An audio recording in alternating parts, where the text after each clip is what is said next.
It was a Sunday morning in Jerusalem, February 25th, 1996. A young woman from New Jersey gets on a bus with her boyfriend from Connecticut.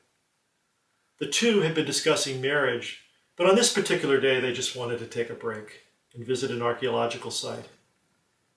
The two took seats on the bus and the bus doors closed. After several more stops, another young person gets on this bus. He's a Palestinian man. He's dressed like a student, and he's carrying a large black duffel bag. He too takes a seat as the bus doors close. After several more stops, however, this young man suddenly stands up, and in Arabic, he yells, "God is great." And then he reaches into his black duffel bag and presses a button and detonates a bomb. 26 people died in that explosion, including the young woman from New Jersey and her boyfriend from Connecticut. You know, terrorism is the new normal now. We've known that, of course, since the 9/11 attacks. My book, The Bus on Jaffa Road, takes us back to a period of time before those attacks, when the template for what is happening today in the war on terrorism was set by a series of attacks by suicide bombers in the Middle East who believed that they could attain a spot in a heavenly paradise by killing themselves and others. My book examines just one of those attacks and what happened afterwards as the families of the American victims tried to find justice. The Bus on Jaffa Road really grew out of my own experiences in covering the 9/11 attacks. Yes, I know that terrorism is often discussed in geopolitical terms, and it's played out on the world stage.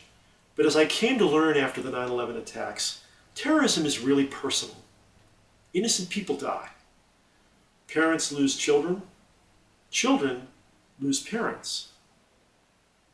After I interviewed many victims' families, I found that many were haunted by several basic questions. Who did this to the person I love? Why did this happen to the person I love? And finally, what can I do to hold someone accountable? Those questions are at the center of my book. The story begins with the bombing in Jerusalem. Then we go to the dusty streets of a Palestinian refugee camp on the West Bank.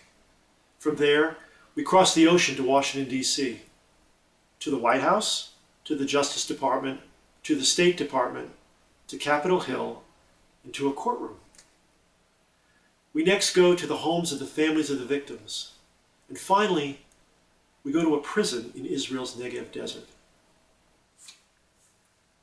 I went to that prison. I wanted to look into the eyes of the man who built the bomb that blew up the bus on Jaffa Road. Hassan Salome. He's serving 46 consecutive life terms, not only for the people he killed in that bus bombing on Jaffa Road, but for other bombings that he orchestrated as well. When I met him at the prison, I thought of that young woman from New Jersey who got on the bus on that February morning in 1996 with her boyfriend. And when I looked into Hassan Salome's eyes, I had just one question. Why did you kill her?